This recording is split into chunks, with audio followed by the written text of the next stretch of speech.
Welcome to MS English academy. সবাইকে MS English একাডেমিতে স্বাগতম। আজকে আমরা আরও একটি নতুন স্পোকেন ইংলিশ নিয়ে হাজির হয়েছি। যারা ইংরেজিতে দুর্বল, যারা ইংলিশ স্পোকেনে দুর্বল, তাদের জন্য আজকে আমাদের এই ক্লাস। আজকের এই ক্লাসটা যদি আপনারা মিস করেন, ইংলিশ অনেক কিছু মিস হয়ে যাবে। এই জন্য অবশ্যই এই ক্লাসটা পুরোটা থাকবেন, অবশ্যই এটা আশা করি। আজকে আমরা শিখবো হলো have to, has to, had to এবং উইল হ্যাভ টু এর ব্যবহার।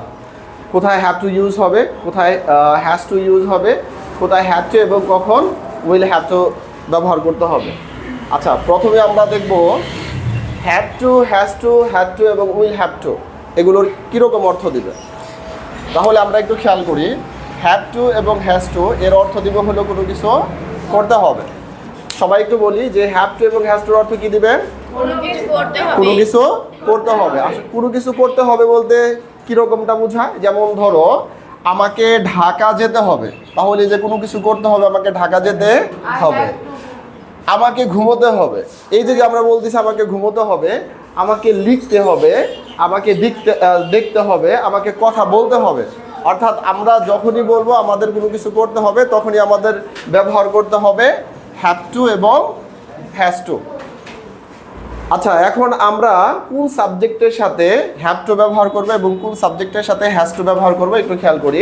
আমরা শুধুমাত্র হি, শি আর কোনো নাম, এক্ষেত্রে আমরা হ্যাজ টু ইউজ করব, আর বাকি সকল ক্ষেত্রে হ্যাভ টু ইউজ করব।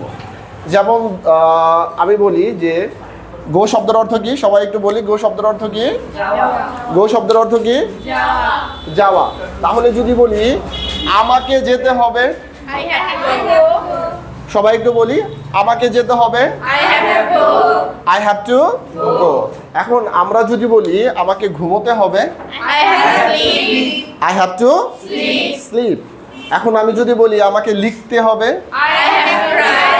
I have two right. আমাকে দেখতে হবে, আই হ্যাভ টু ওয়াচ। আমাকে কথা বলতে হবে, আই হ্যাভ টু টক। সেক্ষেত্রে আমরা নর্মালি শুধুমাত্র হ্যাভ টু ইউজ করে বাকি সকল ভার্ব ওয়ার্ড আমি এখানে লিখে রাখছি। এই have to, has to, had to এবং উইল হ্যাভ টুর পরে আমরা যেই ভার্বটা ব্যবহার করব সেটা ভার্বের কয় নম্বর ব্যবহার করব? 1 নম্বর। এখন মজার বিষয় হচ্ছে এই হ্যাভ টু এবং হ্যাজ টুর অর্থ হলো করতে হবে, ঠিক উইল হ্যাভ টুর অর্থ হলো করতে হবে। এখন এই দুইটার ভিতরে বাংলায় কোনো পার্থক্য নাই, তবে ইংরেজিতে সেন্সে কিছু পার্থক্য আছে। কিরকম সেন্স? উইল আমরা কোন সময় ব্যবহার করি সবাই একটু বলো তো দেখি। ফিউচারের জন্য। উইল কখন ব্যবহার করি? দেখো, আমি যদি বলি আমাকে ঢাকা যেতে হবে, এই কাজটা যদি আমি বর্তমানে হয় সেক্ষেত্রে আমি ব্যবহার করব হ্যাভ টু এবং হ্যাজ টু, হ্যাভ টু এবং হ্যাজ টু। কিন্তু এই আমাকে ঢাকা যেতে হবে, এটা যদি আমি বোঝাতে চাই আমাকে পরে যেতে হবে, কখন? পরে। তাহলে আমরা কি ইউজ করব? Will have two. কি ইউজ করব? Will have to. তাহলে আমি যদি বর্তমানে যেতে চাই তাহলে কি হবে? আই হ্যাভ টু এখন যেতে চাই, আই হ্যাভ টু মানে আমাকে যেতে হবে, কিন্তু আমাকে যেতে হবে সেটা পরে যেতে হবে, তাহলে কি হবে? আই উইল হ্যাভ টু গো। এখন যেইখানে যাইবা শেষে বসাই দেবা। যেমন ধরো আমি এখানে একটা বাংলা লিখে রাখছি যে আমাকে ঢাকা যেতে হবে, এই কাজটা যদি আমি বর্তমানে বোঝাই তাহলে ইংলিশ কি হবে বলো তো দেখি? I have to go to Dhaka. আচ্ছা, তাহলে যখন আমরা হ্যাভ টু ইউজ করছি তার মানে এটা এখন যাব। কাজটা কখন হবে? কাজটা কখন হবে? এখন হবে। কিন্তু আমি যদি বোঝাতে চাই আমাকে ঢাকা যেতে হবে পরে, মানে এখন যাব না, একটু পরে যাব, 2 ঘন্টা পরে যাব অথবা আগামীকাল যাব, যেতে হবে, তাহলে আমরা কি have to, has to use করবো না উইল হ্যাভ টু ইউজ করবো? Will have two. এখন আমাকে ঢাকা যেতে হবে পরে, তাহলে ইংলিশটা কি হবে? I will have to go to Dhaka. আর যদি এখন যেতে হয় I have to go to Dhaka. বলো তো দেখি যে আমাকে ঘুমোতে হবে, এখনকার কথা, যদি এখন ঘুমোতে হয় তাহলে ইংলিশটা কি হবে? I have to sleep. কিন্তু আমাকে ঘুমোতে হবে পরে, সেক্ষেত্রে কি ইউজ হবে? I will have to sleep. এখন হ্যাজটা কখন ব্যবহার করবো? হির সাথে। কার সাথে? এখন যদি বলি তাকে যেতে হবে, ইংলিশটা কি বলো? He has to work. প্রেজেন্টে বলো, সবাই প্রেজেন্টে বলো। তাহলে তাকে যেতে হবে, He has to তাকে work. ঘুমোতে হবে, He has to sleep. তাকে লিখতে হবে, He has to write. তাকে দেখতে হবে। He has to watch. এখন যদি বলি তাকে টিভি দেখতে হবে, He has to watch TV. তাকে কথা বলতে হবে, He has to talk. তাকে পড়তে হবে, He has to read. তাকে আসতে হবে, He has to come. তাকে নাচতে হবে। He has to dance. এখন তোমরা যত বেশি ভার পারবা শুধু এখানে যোগ করে দিবা। এখন যদি বলি তোমাকে দৌড়াতে হবে, দৌড়ানো ইংলিশ কি? দৌড়ানো ইংলিশ, তাহলে তোমাকে দৌড়াতে হবে, তোমাকে তোমাকে তোমাকে ইংলিশ কি? ইউ। তাহলে ইউর সাথে কি ব্যবহার হবে? Have to. তাহলে তোমাকে দৌড়াতে হবে, You have to run. You have to run. তোমাকে আসতে হবে, You have to come. তোমাকে স্কুলে আসতে হবে। You have to come to school. এটার মানে যখন তোমরা হ্যাভ এবং হ্যাজ ইউজ করছো তার মানে তুমি এখনই বুঝাইতেছো তোমাকে এখন স্কুলে আসতে হবে, এই কাজটা পরে হবে না। আর যখন তুমি উইল হ্যাভ টু ইউজ করবা তখন কাজটা কি হবে? পরে। কিন্তু বাংলা আমরা কোনো কি করব না, চেঞ্জ করব না। এখন আমাকে যদি আমি যদি বলতে চাই আমাকে ফুটবল খেলতে হবে, ইংলিশ কি? আমাকে ফুটবল খেলতে হবে। I have to play football. সবাই বলো, I have to play football. I have to play football. এই আমাকে ফুটবল খেলতে হবে এখন না, পরে। সেক্ষেত্রে কি হবে? I have to play football. I will have two Play football. Cook মানে কি? রান্না করা। রান্না করা। যদি বলি আমাকে রান্না করতে হবে, I have to cook. I have two এর মানে কি বুঝাইছো? ভবিষ্যতে না এখনই? এখনই। ইয়েস, এখনই। আমাকে এখনই রান্না করতে হবে এর মানে কি? I have to cook. আর এই কাজটা যদি পরে হয় তাহলে কি হবে English? I will have to cook. I will have to cook. আমাকে রান্না করতে হবে কিন্তু এখন না, কখন? পরে। আচ্ছা, এই হ্যাভ টু, হ্যাজ টু এবং উইল হ্যাভ টু এই তিনটা কি ক্লিয়ার তোমাদের? সবার ক্লিয়ার? এখন আসি, এবং হ্যাভ এবং হ্যাজের পাস্ট ফর্ম কি? হ্যাঁ। হ্যাড। কোনো কিছু করতে হয়েছিল, কি হয়েছিল বলো তো? করতে হয়েছিল। অর্থাৎ এই দুইটার পাস্ট ফর্ম হলো হ্যাড টু। হ্যাড টু এবং হ্যাজ টুর পাস্ট ফর্ম কি বলো তো? Had to. আবার বলো, হ্যাভ টু এবং হ্যাজ টুর পাস্ট ফর্ম কি? Had to. অর্থাৎ আমরা যেটাকে বলছি আমাকে ঢাকা যেতে হবে, এইটার বাংলা যদি আমরা বলি আমাকে ঢাকা যেতে হয়েছিল, তখন আমরা কি দিয়ে বলবো বলো তো? হ্যাড টু দিয়ে বলবো। এখন এই হ্যাড টুটা কার সাথে ব্যবহার হয়?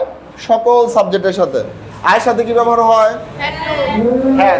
হির সাথে হ্যাঁ, উইর সাথে, দের সাথে। তার মানে এখানে আমাদের যেহেতু ভার্ব একটা, আমাদের কি নাই? কোনো চেঞ্জ নাই। কি নাই? চেঞ্জ নাই। এখন আমি একটু পাস্টে বলবো। যে কাজগুলো আমরা প্রেজেন্টে বলছি এগুলো আমরা কি বলবো এখন? পাস্টে। এখন বলো তো দেখি, আমাকে যেতে হয়েছিল ইংলিশটা কি হবে? I had to go. I had two. এখন বলো, আমাকে ঢাকা যেতে হয়েছিল, I had to go to Dhaka. আমাকে ঘুমোতে হয়েছিল, I had to sleep. আমাকে লিখতে হয়েছিল, I had to write. আমাকে দেখতে হয়েছিল, I had to watch. আমাকে কথা বলতে হয়েছিল। I had to talk. আমি যদি বলি আমাকে তোমার সাথে কথা বলতে হয়েছিল, I had to talk to you. I had to talk to you। আমরা সবগুলো পাস্টে বলতেছি। আমাকে রান্না করতে হয়েছিল, I had to cook. I had to cook। এখন কি রান্না করছো? ধরো তুমি ভাত রান্না করছো, যে আমাকে ভাত রান্না করতে হয়েছিল, তাহলে ইংলিশ কি হবে? I had to cook rice. I had to cook rice।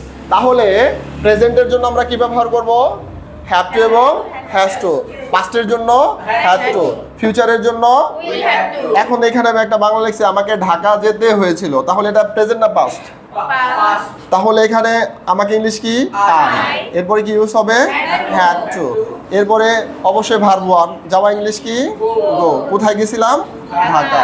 তাহলে আমাকে ঢাকা যেতে হয়েছিল, ইংলিশ কি হবে? I had two go to Dhaka.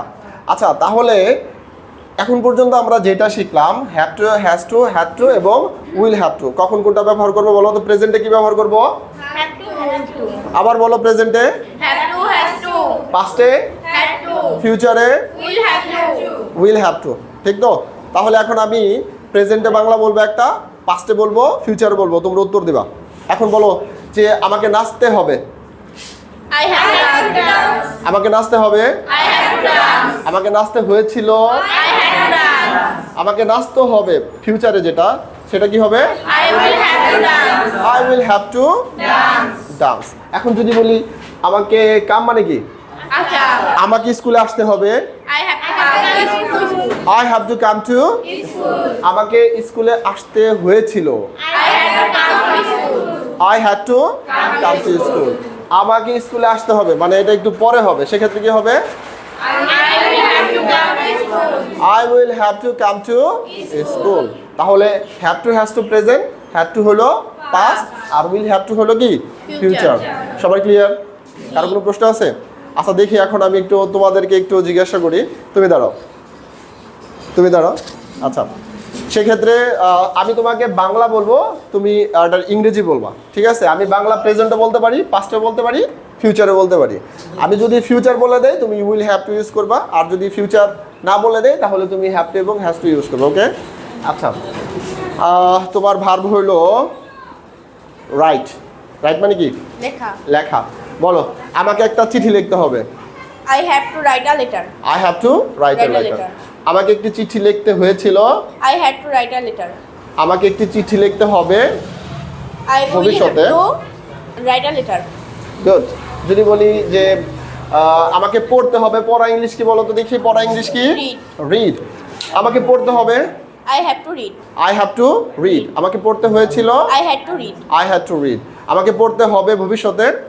I will have to read. I will have to read. সবার ক্লিয়ার? তুমি